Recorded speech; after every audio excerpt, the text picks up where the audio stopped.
पहले के पुरनिया एक बात कहे, पहले के जकरे जवानी आवे तो चोकरत की आवाज का और है। वाह भैया, वाह पहले के जवानी आवे तो चोकरत आवे। जब का और है हम जान गए हो ओ पुराने वाले नहीं ना, तब भाई इतना बोल रहा क्या बात है भैया। एक बार जान ले, पहले के और आज के जवानी में अंतर का बा। पहले के जवानी लोग अपने पहलवानी में लगा हुए हैं, आज वाले अपने सड़ुआनी के पीछे बिताई देते। क्या बात, वाह क्या बात है।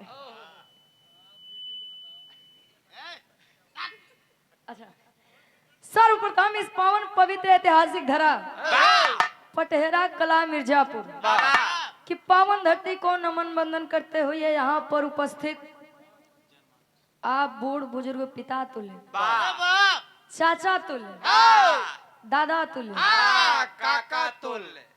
अच्छा काका और चाचा में अंतर का बा भैया?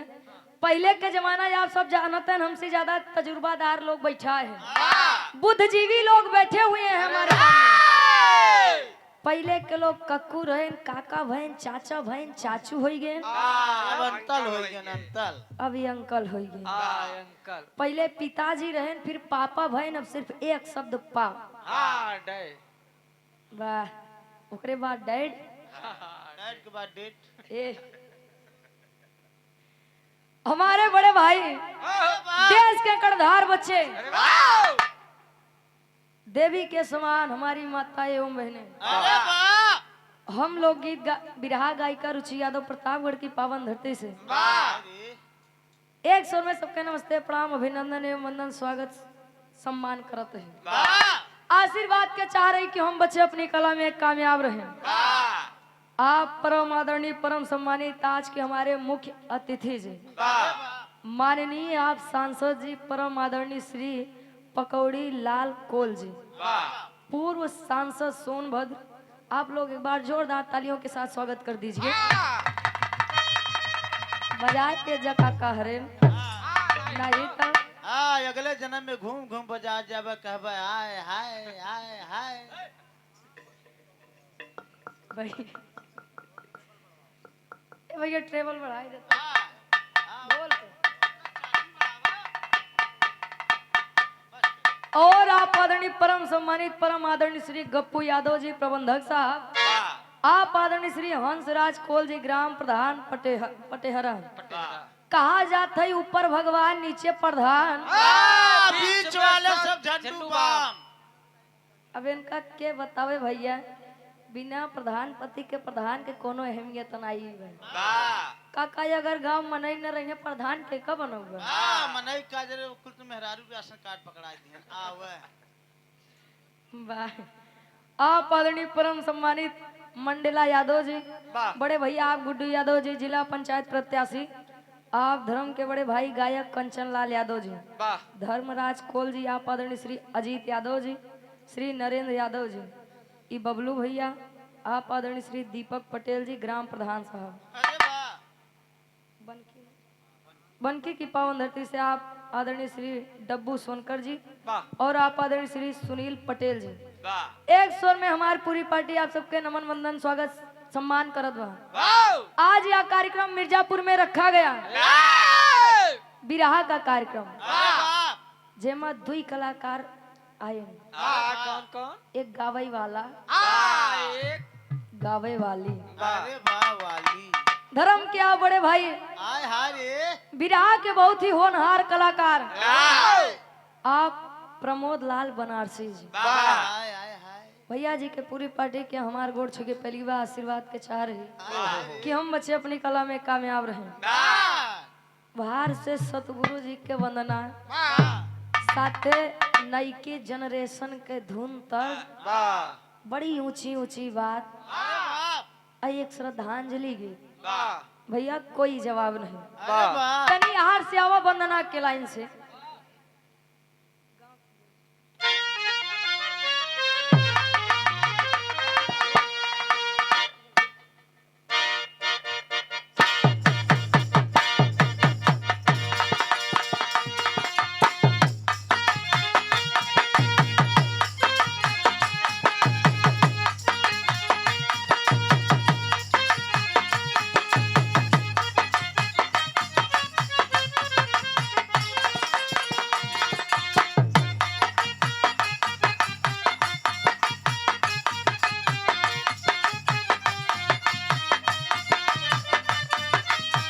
क्या बात है। बड़ी बढ़िया गीत के संकेत करत है। जरूरी ना बा कि भक्ति भाव भजन करे से पहले कोनो भी धुन तर्ज गावा जाए, मजबूरी लेकिन कहा थे नहीं आज को देखते हुए मजबूरी हुई हो भैया। अब मजबूरी के साथे साथे जरूरी है। लोग नया कलाकार बुलावा थे नहीं, यहाँ उम्मीद से नया आए बा कुछ नया गाय के जाए भैया।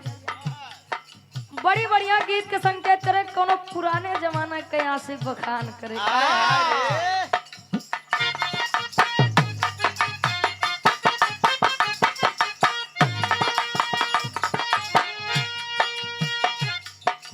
गाँव की गोरी चोरी चोरी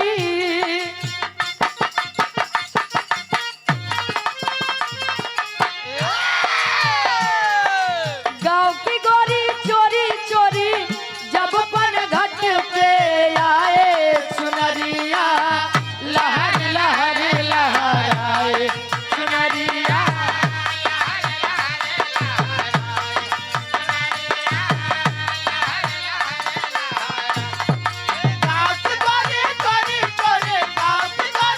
हेलो हेलो हेलो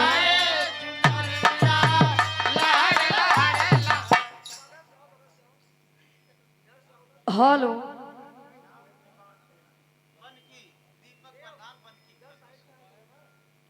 बनकी की पावन धरती से आप परम सम्मानित धर्म के बड़े भाई दीपक प्रधान जी भैया जी के द्वारा 101 रुपए का महान आशीर्वाद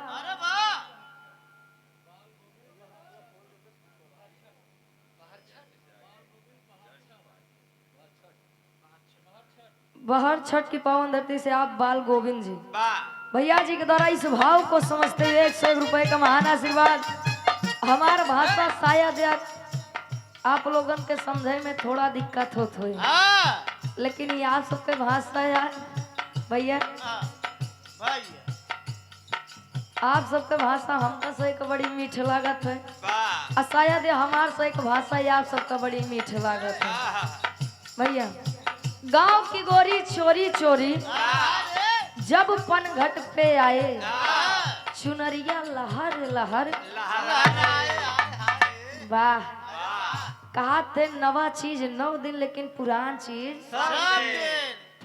ही बड़ा महत्व होते बा जान लगा। पुरान गुड़, पुरान चाउर, पुरान दारू और पुरान वाह काकी माई लोग के बातें अलग हुआ। हाँ बस दादा समझे जाए बस। आज ही बिटिया मंच के माध्यम से ये नहीं रुचि अपने बीड़ा वादनी सरस्वती माई जी से फरियाद करें कैसे कहे आपके भरोसे आपके कृपा से ही मंच मिला, तो इतनी कृपा जरूर बनाई के रखो कि मंच के गरिमा बचाई के रखे। कहे का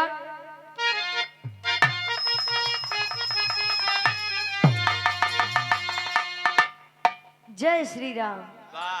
वाह भैया क्या बात है। आप आदरणीय धर्म के बड़े भाई रमेश कुमार बेन जी युवा नेता पटेहरा कला की पावन धरती से 51 रुपए का महान आशीर्वाद। बिटिया कहे अपने बीड़ा वादनी सरस्वती माई जी से का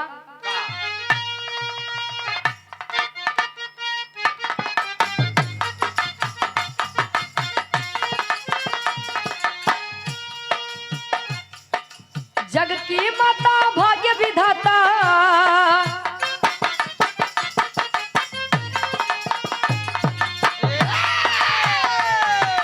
जग की माता भाग्य विधाता हमके कुछ ता बतावा हे मैया महफिल आके दबावा हे मैया।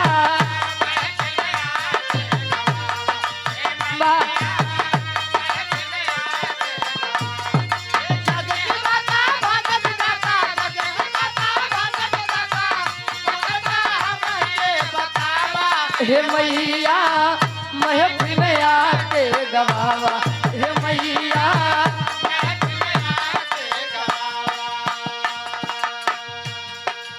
जग की माता भाग्य विधाता हमारी लाज बचावा हे मैया आके महफिल में गवावा। कहे महतारी जैसे हर महफिल में आई के लाज बचाऊ हाय हाय वैसे नाजी पटहरा कला की पावन धरती पे आवाज अंतरक के पहले अंताल में बिटिया फरियाद करे का का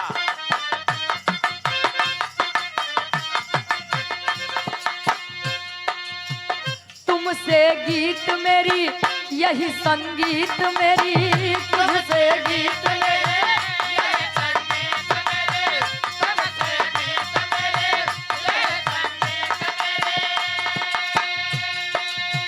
कोई ना है हमारा माँ तू है सहारा कोई ना है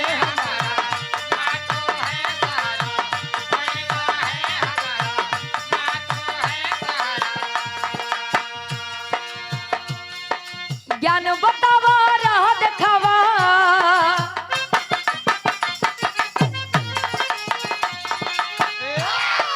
ज्ञान बतावा राह देखावा हमके कुछ ता बतावा हे मैया महक में आके गवावा मोरी मैया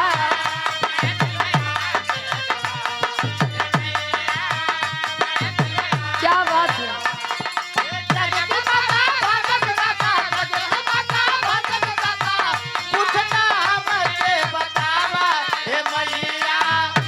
जियो से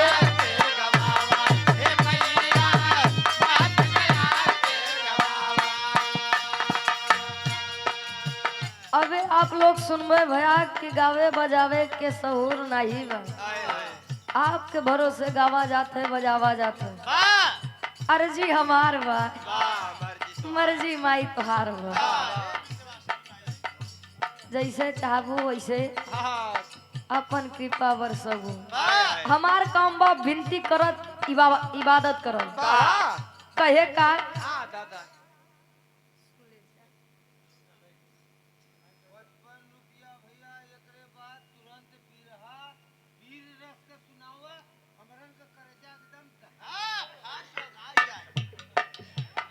₹55 का महान आशीर्वाद हम लौटाएंगे। खुशियाल चंद नाम याद कैला बाबू खुशियाल चंद वाह बाबू बस बस बाबू हाँ ₹51 का महान आशीर्वाद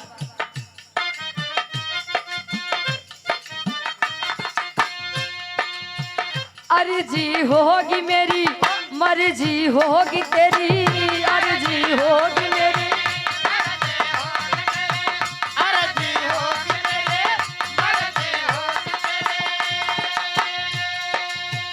तुमसे प्रीत मेरी यही है रीत मेरी तुमसे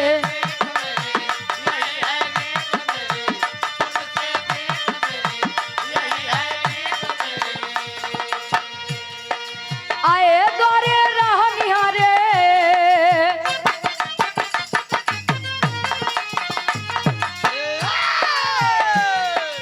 आए द्वारे राह निहारे हमके कुछ ता सिखावा हे मैया महब में आके गवावा मोरी मैया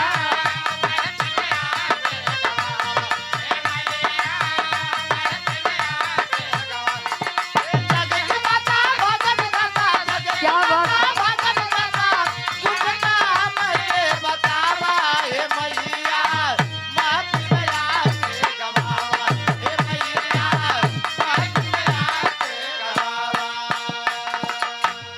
कहा थे महतारी के बखान चाहिए 1 लाइन करा चाहिए 1000 लाइन कैला लेकिन माँ की ममता ऐसी चीज होती है उसका बखान उसका वर्णन ना कभी कोई कर पाया था और ना ही कभी कोई कर पाएगा सबके प्रेम से महतारी के प्रेम 9 महीना आगे रहा था कितना भैया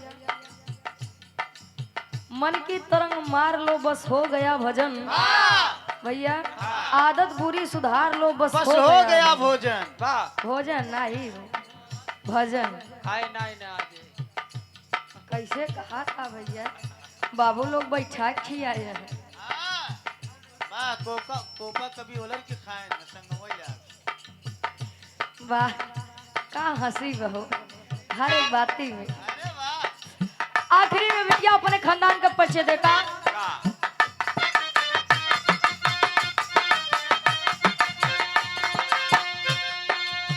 बिहारी गणेश माई स्वर्ग तकाए हो, बिहारी गणेश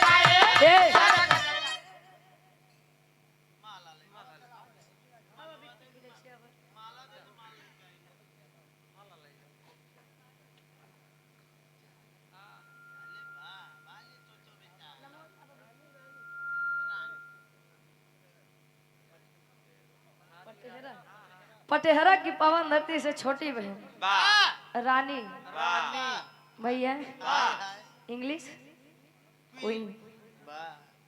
वाह, 51 रुपए का महान आशीर्वाद, साथ ही सुंदर पुष्प पंखुड़ियों में गुथा हुआ हार। आशीर्वाद दे लाख हम खुद नहीं ने, जगह जगह हम खुद ही मांगी थी। अबे खुदे भीख मांगल। ए आशीर्वाद के हो, पढ़ लिख के अपने जिला जवार के नाम रोशन करो, अपने माई बाबू के नाम रोशन करो, ताकि अगली बार आई। आखिरी में बिटिया बतावे का।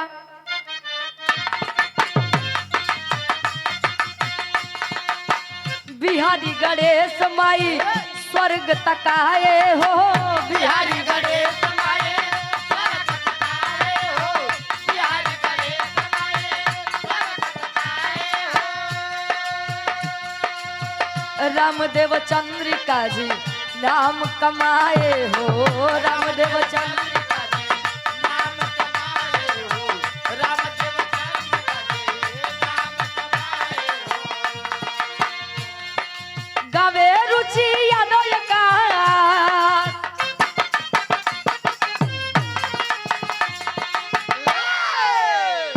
कहे गावे रुचि अब यादव का आके राह देखावा, हे मैया महफिल में आके गवावा, हे मैया। वाह,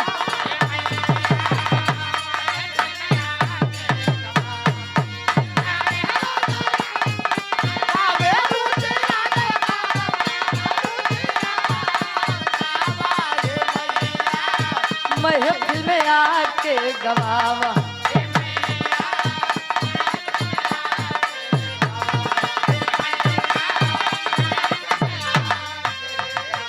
मोरी मैया अब आके महफिल गवावा।